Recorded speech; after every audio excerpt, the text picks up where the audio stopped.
What is going on, everybody? It is really good to be back after a much-needed vacation off to Mexico last week. We did not have a Power Rankings episode for Week 5, but that makes this week all the more fun. I love when I do take a week off because then we have extra information to react to, so much movement to sort through, and a lot to talk about here today.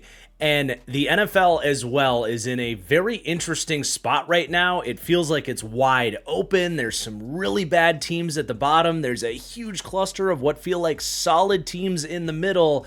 So trying to sort through how I rank these teams heading into Week 6 was a huge challenge after a bunch of late night tinkering here. I think I've got the right order here. It just ended up having to come down to the basic rule of, all right, there's a lot of messy who beat who, this team has a better record than them, but at the end of the day, put these teams in a neutral stadium. Who do I think beats who heading into Week 6? That's what these rankings are all about. So let's have some fun here. Very much looking forward to today's video. If you do enjoy, do make sure you hit that like button down below. It really does help me out. And a reminder as well, this video is more snapshot analysis, I suppose, here this week, reflecting on the last 2 weeks. But if you want my full analysis diving into every game from NFL Week 5, make sure you're either subscribed here on YouTube or following along to my podcast, The Fully Inflated Football Show, wherever you get your podcasts. But without further ado, let's get started with the very bottom tier. Going to be categorizing this now as the Super Mega Booty tier. This was previously titled the Booty Until Proven Otherwise tier, but we're now a third of the way into the season. I'm ready to just call these teams super ass.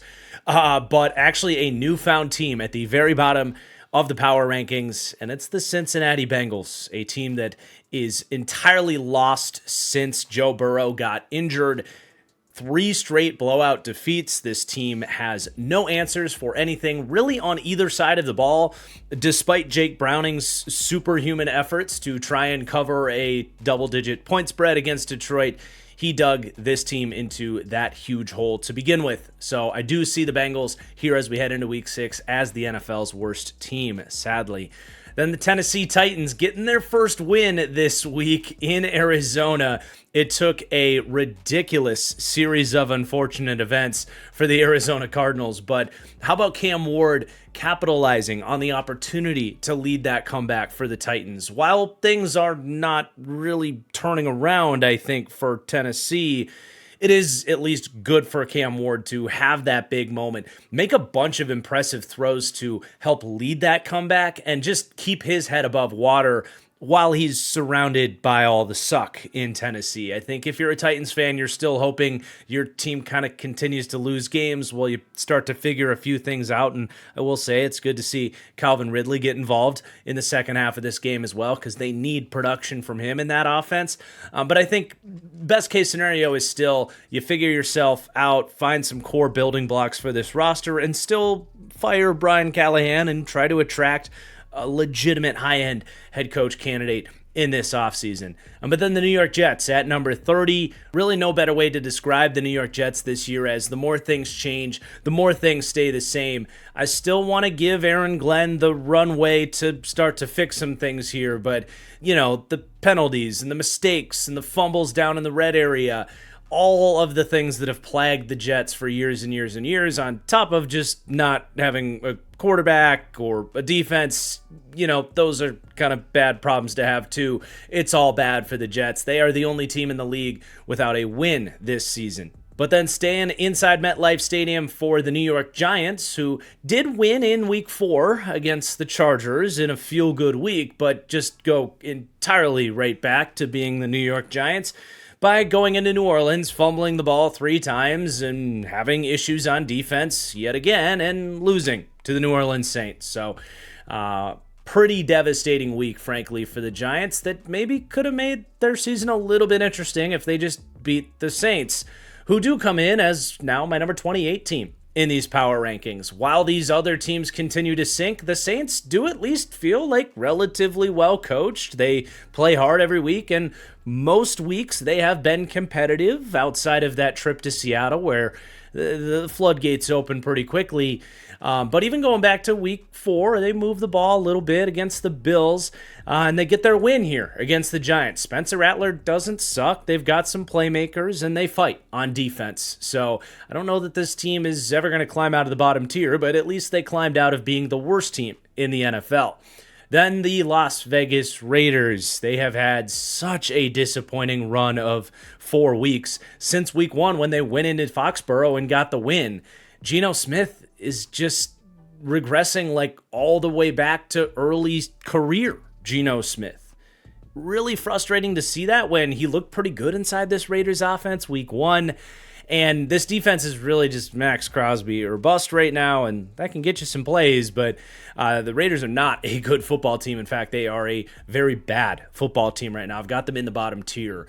But then our next tier is just going to have a couple teams, and this is just the booty tier. These are still bad teams, but I do think they are a cut above in terms of competency than those last 6 teams, and that is actually going to be the Miami Dolphins at number 26. I know going into Charlotte and blowing a 17-point lead doesn't make you feel like you aren't super mega booty, but they did take care of business against the Jets. I think this offense has been pretty serviceable to even good at times, but bad at times too.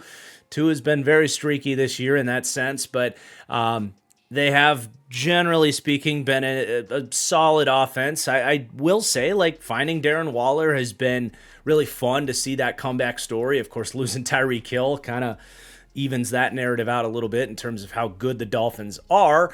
But yeah, I don't think they are a bottom tier team after falling to 1-4 this week. Not to say they don't have some serious problems and probably the biggest lack of direction of any team in the entire league right now.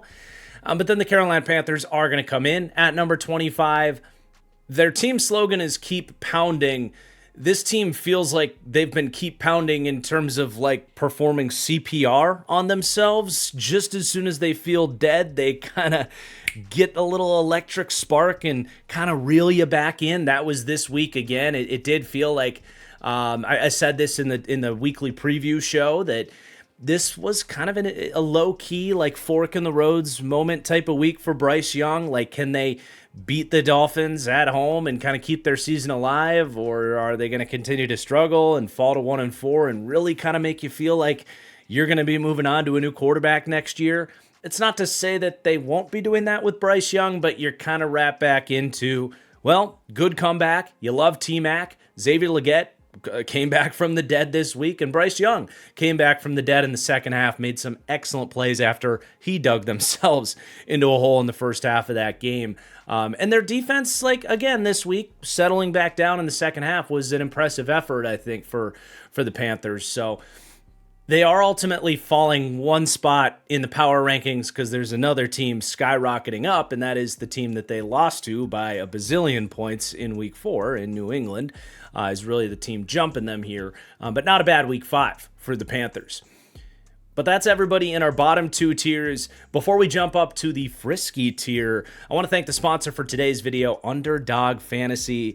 Underdog is spicing up your ability to watch football and win some money.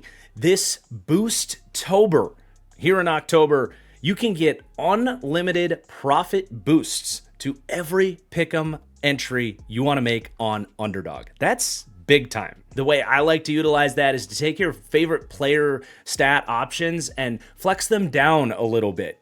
Makes it more likely that they'll hit those numbers, and then the Boost-tober boost will make back up that payoff drop that you normally get for flexing down their numbers. Last week in my Patreon picks video, we used that strategy, and our first Boost-tober lineup was a success. So I will continue to share some of my favorite lineups throughout the month with Boost-tober. And you can, of course, go and customize your own favorite selections as well. Underdog Pick'ems in general are just a ton of fun. The best way to keep you even more invested in any given football game, especially those crummy one-off matchups like last Monday, that doubleheader. It was really nice to have some underdog lineups going to keep you invested into the end of those games. But right now, if you sign up using code TFG, not only will you support my channel in a big, big way, You'll also get their new bonus match where if you play just $5, they will give you a $100 bonus match. And they have not guaranteed that that promo is going to stick around for much longer. So now really is the best time if you've been thinking about signing up for Underdog or you want to go enjoy football even more this season. Now is the time to do it with Boostober and that new promo code bonus match. So that's code TFG at signup. Play responsibly and good luck. But let's get into our next tier, the Frisky tier. Always a fun one. Teams that are certainly not easy outs, but not teams I'm ready to really start dropping the P word on. Playoffs either. Playoffs? But we're going to start here with the Cleveland Browns at the number 24 spot, actually dropping 2 in the overall rankings because there were some bad teams that had some excellent weeks 4 and 5. But the Browns do jump up a tier here outside of the booty tier. I mean, Frisky is the best definition of this Browns team. They just might have the best defense in the NFL, and they have been giving teams fits outside of really Baltimore that opened up the floodgates in the second half of their matchup. Outside of that, Cleveland has been in every game, and I like what we saw from Dylan Gabriel in the majority of his first start. Definitely, kind of faded away in the final fourth quarter of that game against the Vikings where the Browns had a chance to put them away, and Gabriel just couldn't make the throws in the end. But overall, I think his mobility and even just his ability to distribute the ball was maybe even better than Joe Flacco as well. This rookie class looks awesome. Quinshon Judkins is a total stud on top of so many other rookies that we're going to have to break down in the weekly recap podcast. But yeah, the Browns are not an easy out. They come in at number 24. Then the Arizona Cardinals.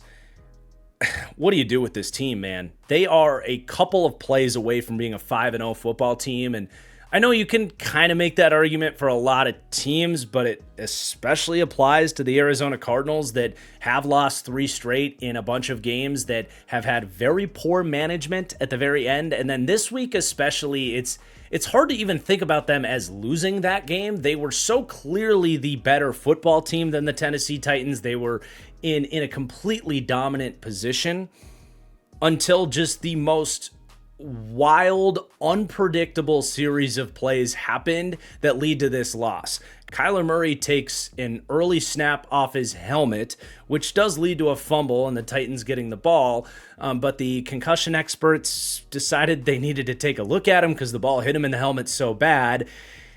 That slows down the momentum of their offense that had really been humming all day. And then you have the Emari Demercado 70-yard touchdown run that he drops a fraction of an inch before the goal line. One of those unbelievable plays that I can't believe players keep doing this. How hard is it to just hold on to the ball until you get all the way into the end zone? It's mind-numbing.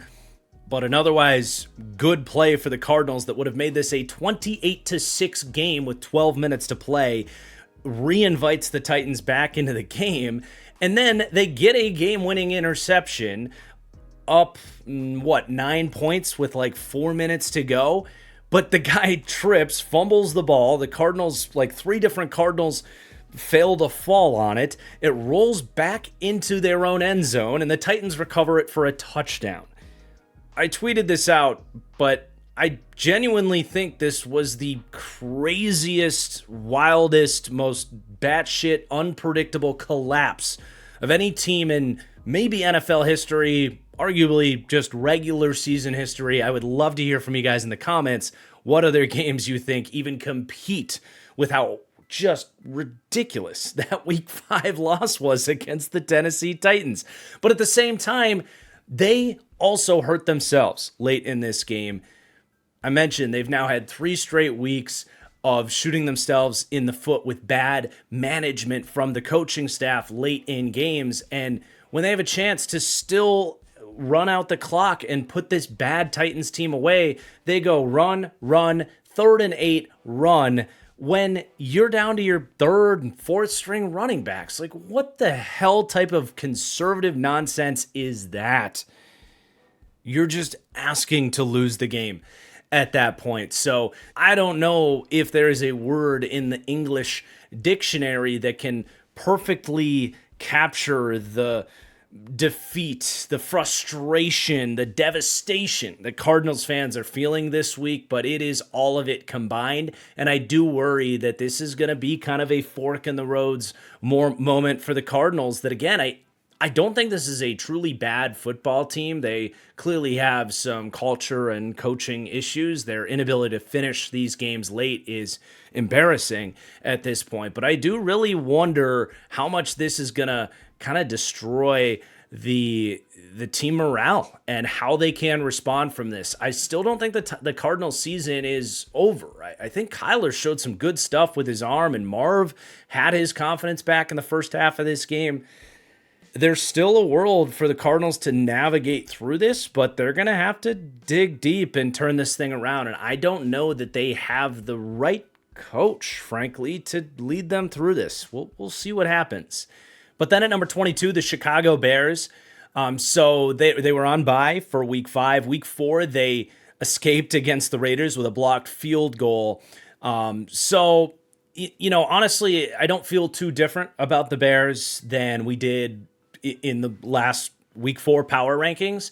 The -4 is all about other teams impressing more. Sometimes the cards just fall that way for certain teams, especially in a 2-week breakdown like this. So Bears fans won't like to see the -4 there, but they did take care of business against the Raiders. It certainly wasn't all pretty, but I like that their defense is finding ways to make plays. They're not going to have this dominant defense, but if they can keep this team around, Caleb has shown he can make enough throws, and he did down the stretch in that Raiders game, certainly. So, the Bears are starting to figure things out. I don't think they're a good team quite yet, but I do like the direction they're headed. The -4 is not a reflection of the direction I think this Bears team is headed. It's just, unfortunately, other teams had a much better run of 2 weeks.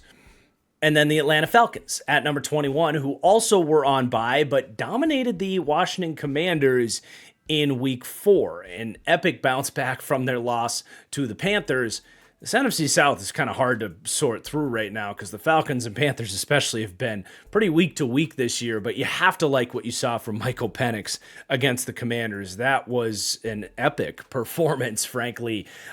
Just slinging the ball around, showing off the arm talent, getting Drake London going, getting Kyle Pitts going. Bijan's awesome. If they can continue that, they're going to start to get into more of the playoff caliber contender conversation. It's just, can we see them string together some consistent performances before we get there? But they definitely deserve their credit. And if other teams weren't also skyrocketing here, again, you would see the Falcons climbing in these rankings. It just wasn't in the cards for them here. And then we kind of have a sub tier here.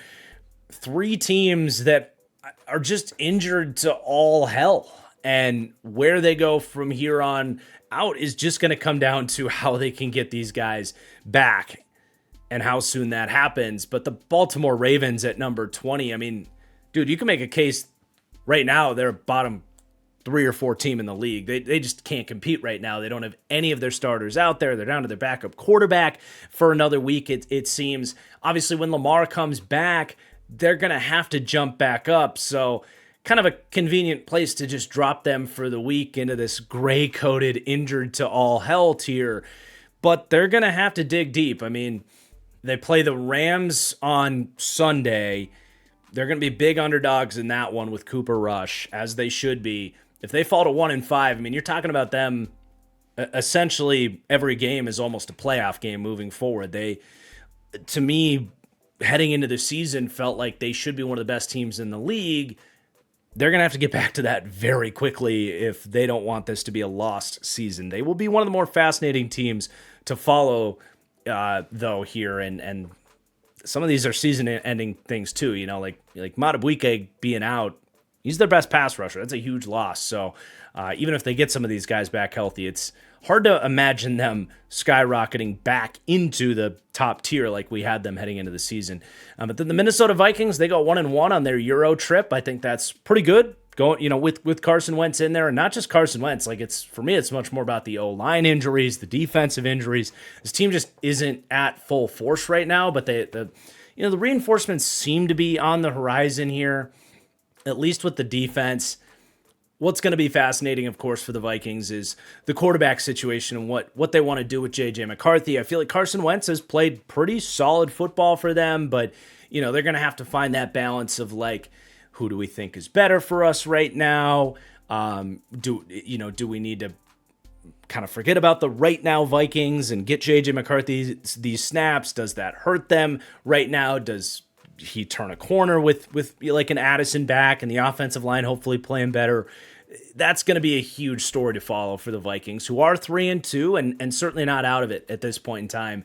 And then the LA Chargers, who dropped 2 straight really frustrating games too. They lose to the Giants. Like, that's the Giants' one win on the season is beating the Chargers. And then they really just fail to keep up with the Washington Commanders. They started up 10-0, but that was all they had. And the offensive line issues right now are brutal. They got to get Joe Alt back out there. Hopefully that can happen this week, but it's not just that.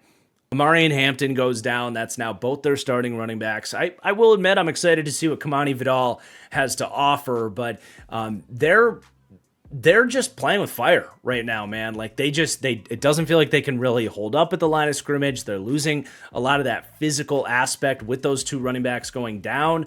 And defensively, they're not loaded with injuries, but Khalil Mack being out, you've definitely felt the lack of pass rush from their defensive line with him out. So that's a huge one. I mean, he's their most impactful defensive player. So they're not dug in as deep, I think, with injuries, especially as a team like the Ravens. There should be some reinforcements coming for them, but not a good couple of weeks for the Chargers, who are falling 11 spots in these power rankings. I'm curious if Chargers fans think that's warranted or not. But then we are going to jump up into this next tier. This is the playoff fringe tier.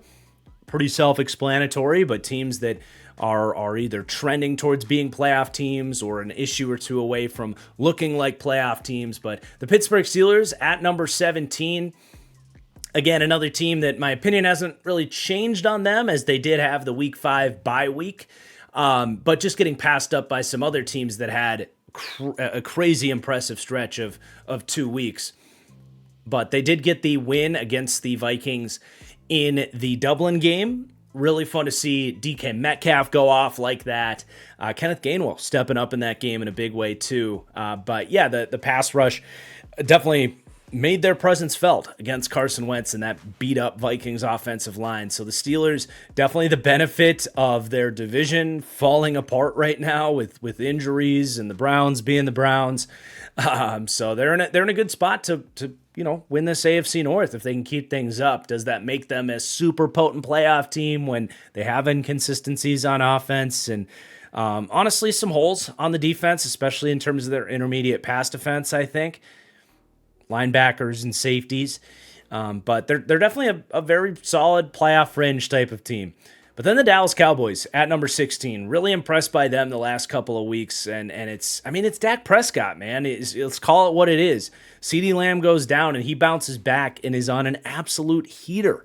What he did to tie the Green Bay Packers, to find answers against that Packers defense that I still have a lot of confidence in moving forward.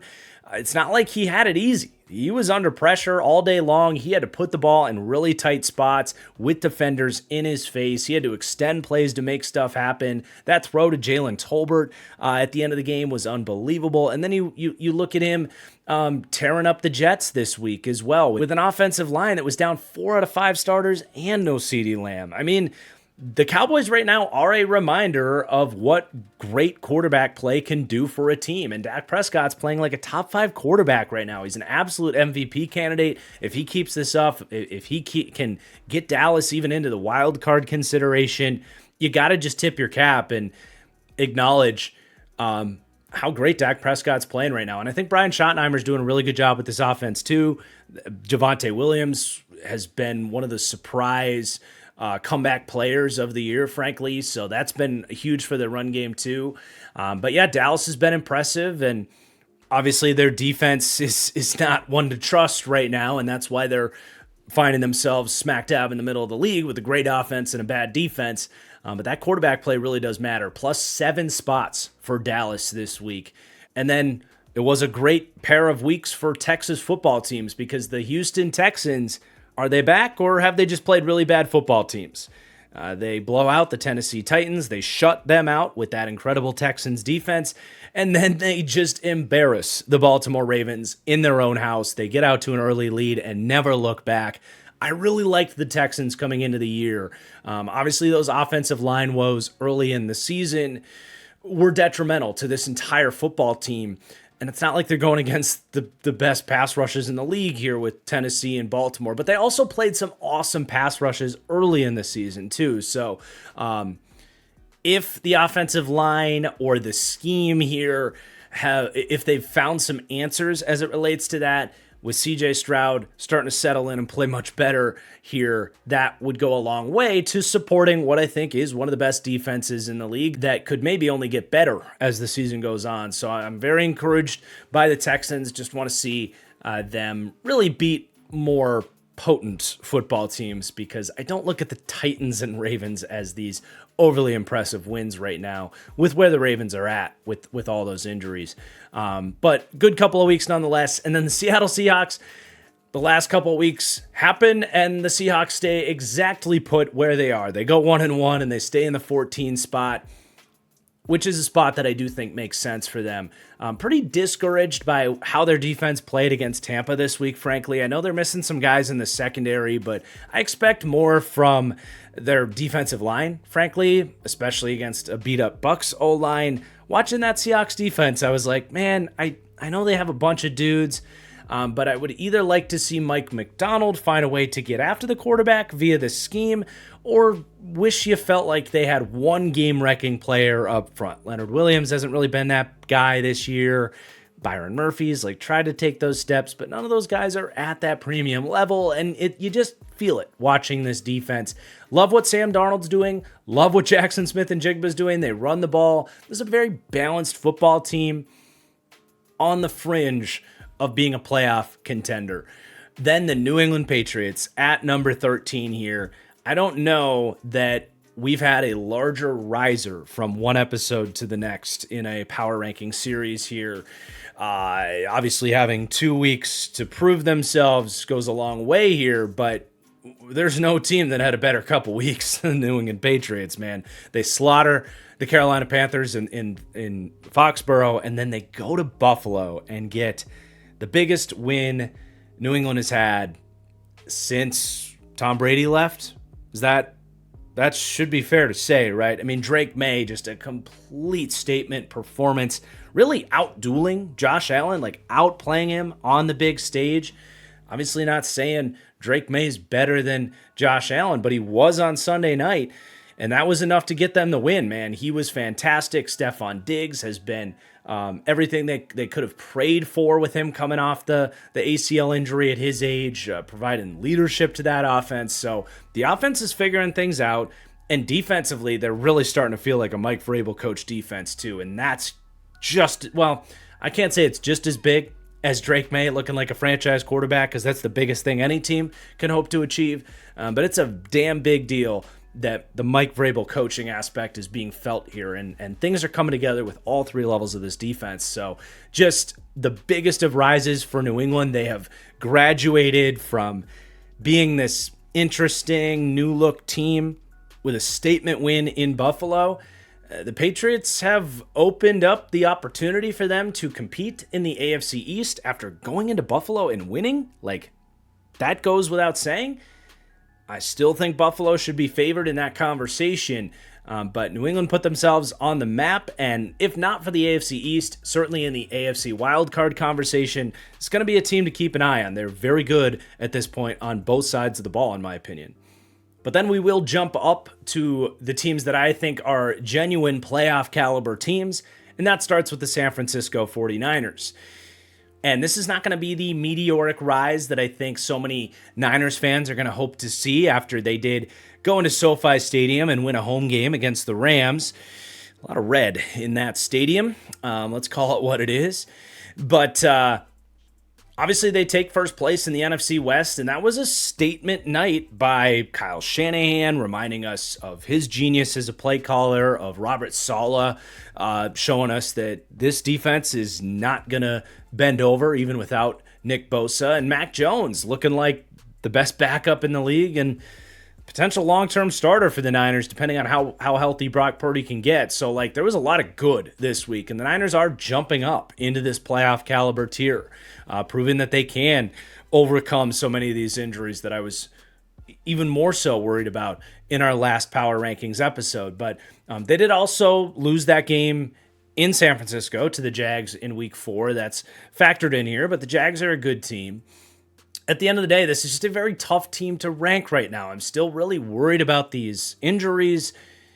Can Mac Jones throw into Kendrick Bourne and Demarcus Robinson every week really be the formula for this team? I don't think so. Now, there's hopefully some guys returning on the horizon, but they're not quite there yet with the Niners. So could I just be overthinking it? And Kyle Shanahan and Robert Saleh, who I love and respect as a top 3 head coach, offensive coordinator, defensive coordinator complex, maybe they are just going to persevere through this, and the Niners are going to coast to an NFC West victory and get healthy towards the playoffs and be legitimate Super Bowl contenders. They absolutely have a path to continue climbing in these rankings as we move forward, but I'm still not quite ready to make that jump with them. Even if Thursday night was impressive, we know Thursday night football games can be a little bit interesting,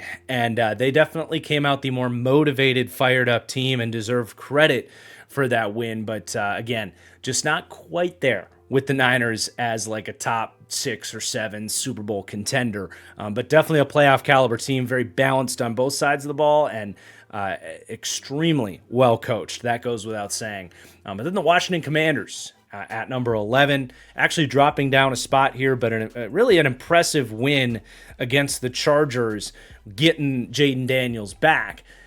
They're really just falling because another team coming up in a couple spots here has been all that more impressive. But they did also get beat up by the Atlanta passing attack in Week 4, so that needs to be considered. I do think this is a defense that still is pretty porous and has shown some issues at times in terms of roster talent, but definitely getting Jaden Daniels back, and not just getting him back, but seeing Jaden Daniels look like the Jaden Daniels we enjoyed from last year, because we really hadn't seen that guy yet. His first 2 games were pretty lackluster, and then he got hurt. So I was excited to see if he could have kind of that big statement game. I do think the Commanders need the elite version or the top 5 quarterback version of Jaden Daniels, however you want to categorize that. They need last year's Jaden Daniels on this Commanders team if they're going to be a Super Bowl contender. And it was good to see that. It was great to see that in LA against the Chargers. Again, a home game for Washington. Like, why do we have 2 teams in LA? I'm sorry. It doesn't make sense to me. Sorry if I offend any diehard Chargers fans with that one. But anyway, Commanders look pretty nice. And Ja'Cory Krosky-Merritt, hell yeah. Like, can we get a collective hell yeah for Ja'Cory Krosky-Merritt? Absolute steal in the 7th round. What a day in LA. Then the Kansas City Chiefs at number 10, dropping down 2 more spots in the power rankings. Another team that's like tough to know what to do with. Like, at the end of the day, am I really panicking about the Chiefs, whose passing game has certainly come alive, frankly? Like, Patrick Mahomes has been moving the ball. He's been playing great.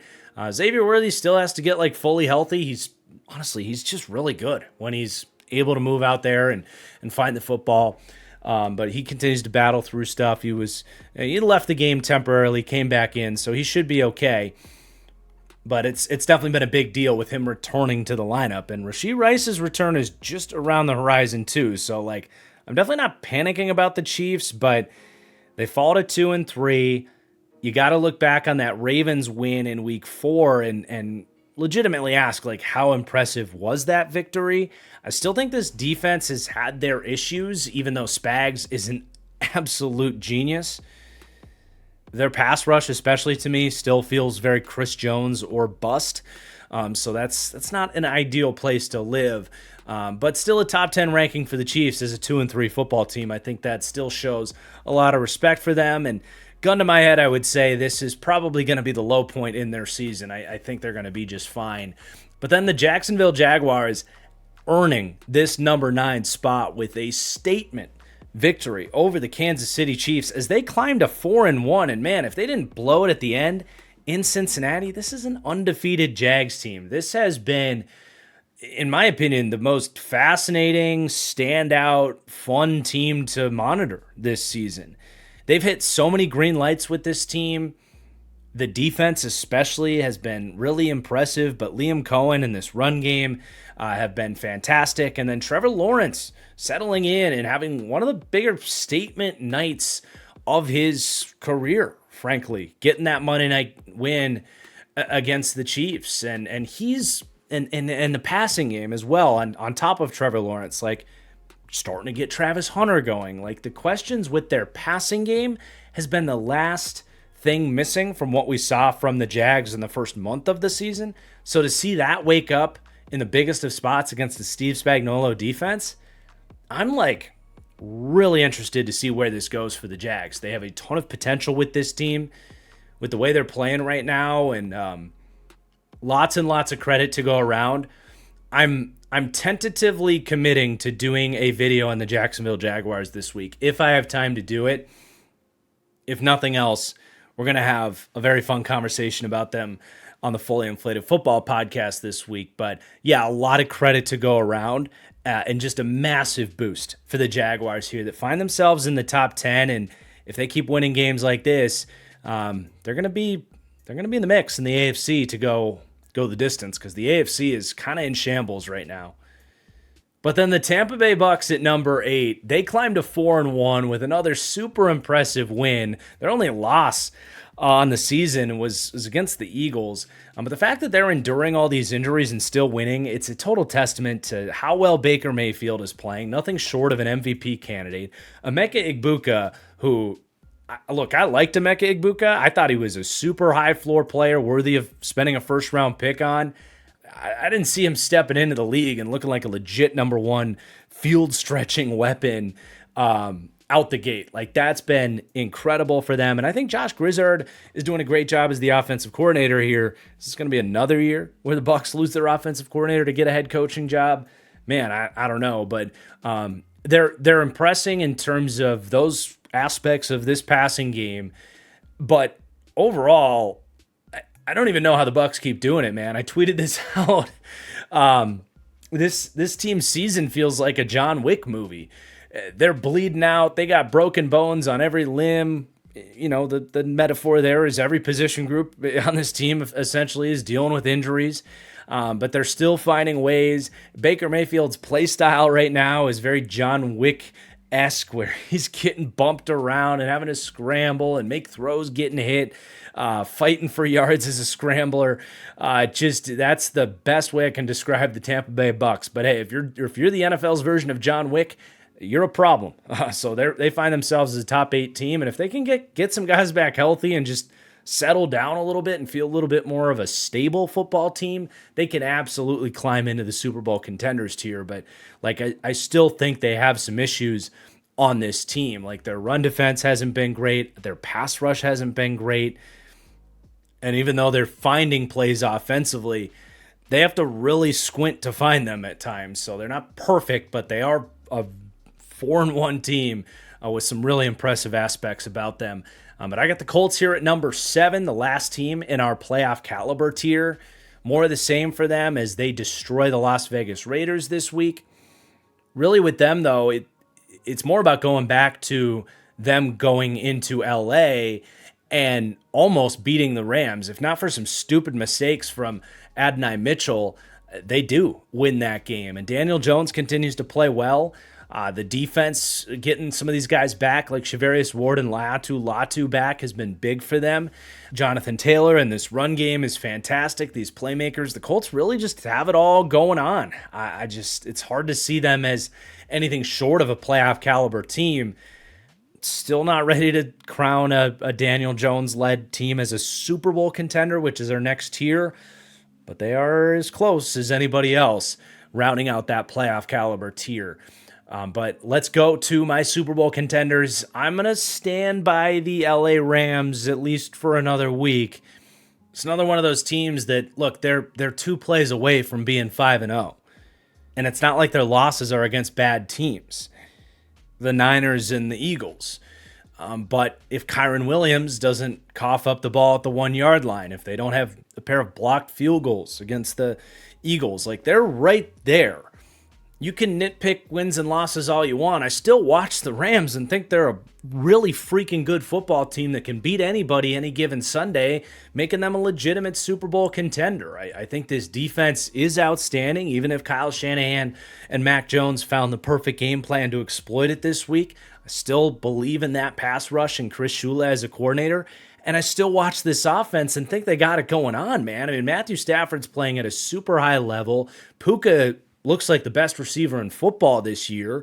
And Devontae Adams is just like quietly one of the best number twos next to him. And Kyron Williams is still really freaking good when he's not fumbling the football. So when I still think about this Rams team, yes, they've lost a couple of close games, and I do think they need to find some answers in their short yardage packages because Matthew Stafford does not have that mobility. They have to get some better play calls in that area, but it's a pretty small issue that otherwise, like, I don't see a ton of problems with this Rams team. I'm going to stand with them inside this tier, especially in a league framework right now where there aren't a ton of clear-cut great teams on both sides of the ball.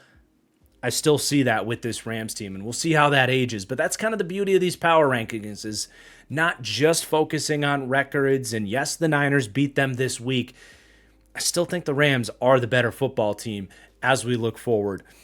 But then we're going to have the Denver Broncos, who are rewarding me for that same strategy.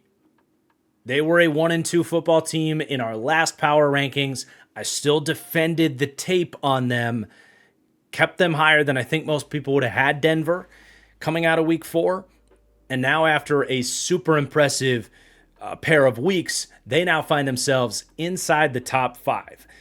Yeah, they embarrassed the Bengals. That was expected. But to go into Philadelphia and win, something that nobody does, is a testament to the roster talent and the coaching that this team has. And to Bo Nix for playing excellent in that football game. That's easier said than done, to go against a Vic Fangio defense on the road and make some of the throws that Bo Nix did to lead that comeback. But we know this defense is outstanding. They made the Eagles very uncomfortable in this game. They have playmakers that they continue to find new ways to distribute the ball and get these guys involved. We've seen guys like Marvin Mims and Evan Ingram become more involved lately. They've been running the ball decently well with J.K. Dobbins as of late. Where's the weakness on this Broncos team? In a league that, again, doesn't have a lot of complete football teams right now, the Broncos are very complete. Bo Nix has settled down from a slow start, like I said. There's still some haters out there that will say quarterback's a weakness. I disagree. I think Bo Nix is, if nothing else, a good top half starter in the league. And because he plays like a veteran in this offense, I think we forget that he's only started like 20-something games. Like, this is still year 2 for Bo Nix. There's still room for him to get better too. So I am very pro Denver this year, and in a week again where it was really hard to find someone to rank at this number 5 spot, Denver was just the team I felt the best about. Curious what you guys think about that ranking as Denver climbs up 7 spots this week and even into this Super Bowl contenders tier. Granted, they're getting some help by the fact that the AFC just doesn't really have a whole lot of other teams outside of Buffalo right now to get in Denver's way. But then the Green Bay Packers at number 4, they obviously have the week 5 bye week, and then have that crazy game in Dallas that ends in a tie. And the biggest thing for the Packers moving forward is going to be, can they go back to being the defense that they were for the first 3 weeks of the season where they looked immovable, frankly. But Dak lit them up, and these receivers made some incredible catches down the field. You give up that many points, you're going to have to raise questions about any given defense, and the Packers don't have a great secondary, and the Cowboys exploited that. So can the Packers get back to finding ways to supplement that and work around a questionable secondary, or is this defense going to be a little bit more of a question mark moving forward? Did the Cowboys find some answers to beating this defense that other teams can access against them? That's going to be the biggest question for them. It's not all bad for them, though, coming out of that Cowboys game, because the offense and Jordan Love played outstanding in that game. Excellent bounce back week for Love, who cost them their game in Cleveland with that atrocious mistake there in week 3. I think Green Bay, generally speaking, is in a pretty good spot, though. Coming off the bye week, hopefully getting their offensive line healthier should only help their offense that, again, was humming against Dallas. But definitely need to see that defense get back to looking great if we're going to put them into that Super Bowl frontrunners tier, which is our top 3 teams here.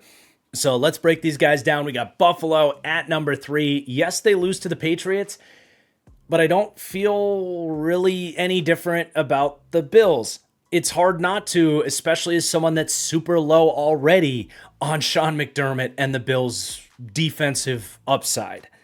The unfortunate downside to the Bills is that any given week against a good quarterback and a good offense is their defense can play bad enough that if you make a couple mistakes, if you're not perfect on offense, you can lose. And that's what happened. They had a slow start, a pair of fumbles. Josh Allen throws a pick that wasn't a great read, but an even better play by Marcus Jones. Sunday night was much more about the Patriots making the plays, making a statement, than it was me having any new opinions on the Buffalo Bills. Josh Allen is still playing quarterback at the absolute highest of levels. This team had a hiccup week, but I still view them as a machine and the best team in the AFC, and that very much makes them Super Bowl frontrunners.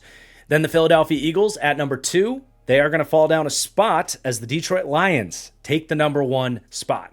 Hard to think of a team rolling more and looking like the best team in football than the Detroit Lions, and that's how Philadelphia finds themselves at number 2. But obviously I'm not panicking about Philly losing a tough, close game to a Broncos team that I think is really good. Yeah, it was in Philadelphia, and yeah, you would have loved to see them find a way to finish that game out after they were up 17-3. And yeah, they have flaws as far as their passing game. I think they are an average passing attack across the board. We can get into more details about that in the podcast this week.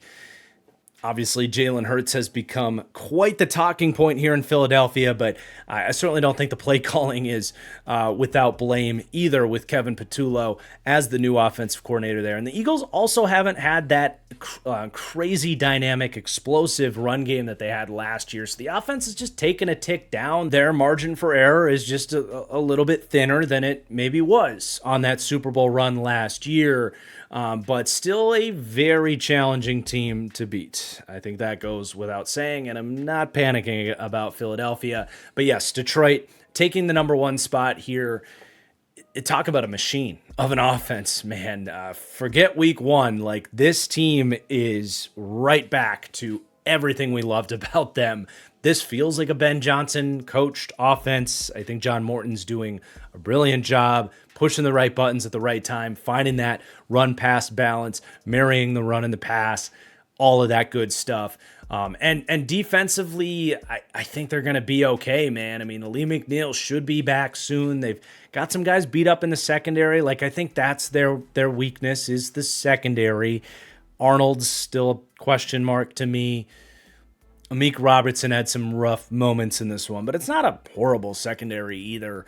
And as we know, when your offense is just clicking full cylinder like this in both phases, it's, you can have some bad defensive drives and give up some big plays because Detroit's going to answer right back.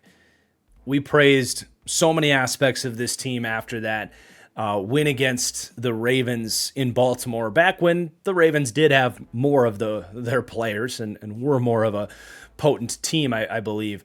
But it's just been more of the same, with just credit to go all around for the Detroit Lions, who take the number 1 spot in the rankings this week. So, very fun power rankings reacting to the last 2 weeks of football. Again, we've got so much more to talk about from these Week 5 games on the Fully Inflated Football Podcast this week. So make sure you're either subscribed here on this channel or you're following the show wherever you get your audio podcasts. Please do hit that like button on the way out. It really helps me out. Drop your comments down below where you agree, where you disagree. It's a tough week to make some power rankings. So I imagine there's going to be some disagreement, but let me know what you think of my list here. Thank you so much for watching, and I'll see you soon. Peace out.